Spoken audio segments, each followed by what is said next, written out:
Quite simply, Oregon fans and boosters are starving for a national championship. The Ducks have played in 2 in the last 8 years, falling short both times. And Cristobal would not guarantee a national championship during today's press conference, but he certainly has championship pedigree.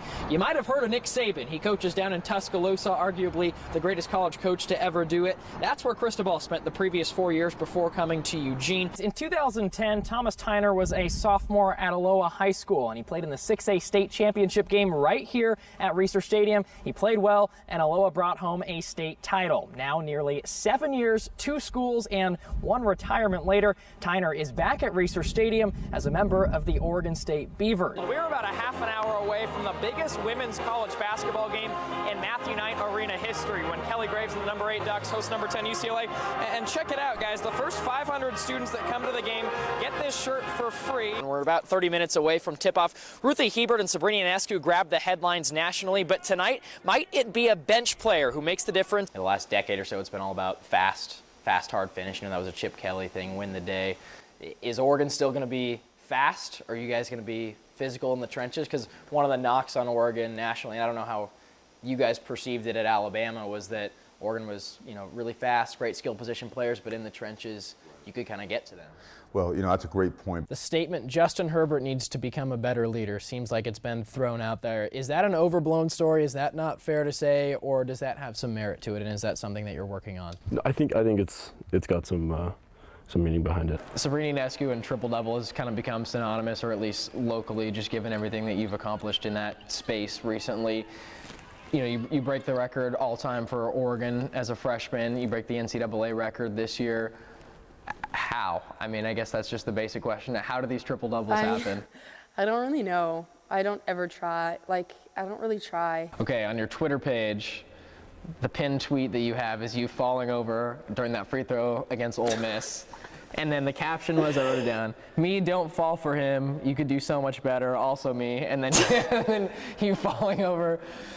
What happened on that? I zoned out for a second and I thought she had shot it. As 26.5-point underdogs, only Lloyd Christmas would like the chances for Oregon State to upset number 6 Washington at Reser Stadium.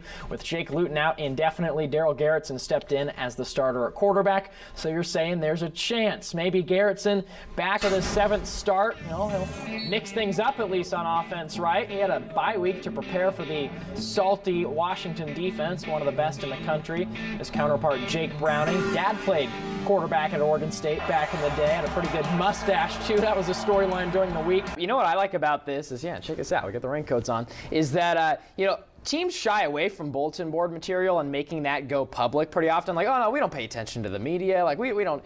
Oregon did not shy away from that at all. They embraced it throughout the week, starting Tuesday, leading up to just right before kickoff. But, okay, these are the funny things that I was thinking about.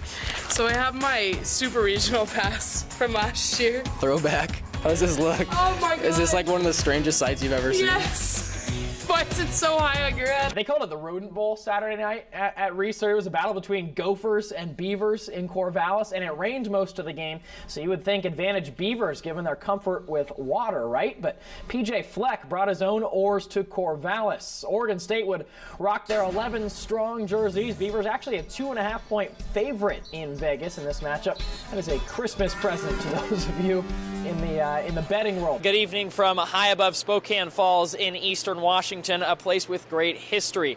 You know, in a season of firsts as described by head coach Kelly Graves, Oregon is just 1 game away from making more history themselves. It's pretty simple. Beat Notre Dame tomorrow in the Elite Eight, and the Ducks will advance to the Final Four for the first time ever. After winning their first 4 games of the season by an average of about 33 points, Oregon basketball faced its first real test last night here in the first round of the PK80 tournament in Portland. It's no secret that Oregon State has been one of the worst passing offenses in all of college football since Gary Anderson took over here at OSU. So now that fall camp's underway, it's up to a trio of quarterback contenders in Jake Luton, Marcus McMaryion, and Daryl Garrettson to help turn that around. Now, Luton's 6'7" frame and success at the junior college level a year ago makes him the favorite. I'm trying to stay woke here on these outfield bleachers. Pac-12 Player of the Year Nick Madrigal literally just hit 2 home runs right over my head here in right center as the Beavers are currently taking batting practice. So when you first got here and you kind of laid out a vision for what you wanted the program to be, as I'm sure most head coaches do,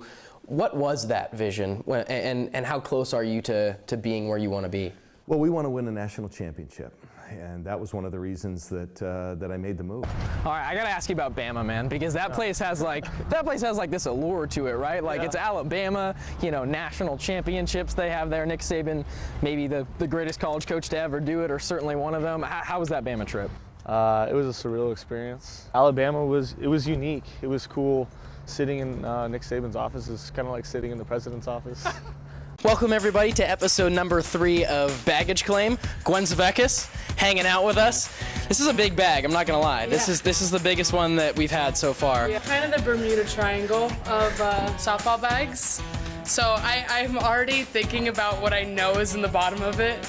And it's making me laugh because people are going to think that I'm like a hoarder. Sydney, your step back 3 is incredible. But okay, outside of kind of what you do on the court as far as a basketball player, you're definitely like the alpha of this team, right? I mean, you're the leader in the huddle. You're leading the charge. Come on now. Willie Taggart calls him the real deal Holyfield. Corey Hall calls him a third running back in the backfield. Arizona's Khalil Tate has gone from a second stringer in the desert to college football's Heisman darling. This dude has 5,000 rushing yards and 64 total touchdowns.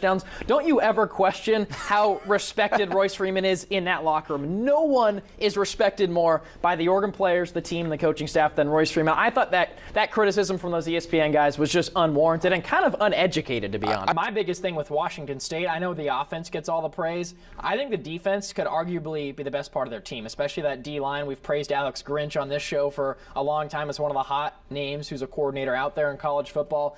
They got after Darnold. That was the worst I've ever seen Sam Darnold play. He's not having a good year, but he was horrible against Washington State. Number 6 South Medford at number 4 Sheldon. And what makes this game so interesting isn't just that the conference title is on the line, but how much Division I talent will be on the football field tonight. You know, Oregon hasn't lost a game since Super Bowl Sunday. It's a pretty remarkable stat. The last time they did lose, Stanford's Brittany McPhee went off for a career-high 33 points. But since then, the team's defense has really improved. Kelly Graves has taken note of that, been very vocal that defense will be the key to Oregon's tournament run. Guys, I actually have the game ball with me right here. As you can see, pretty cool. It has the KYOW Cancer Fund emblem on it. This is really the game ball. I got to run back and return to the scores table in just a second.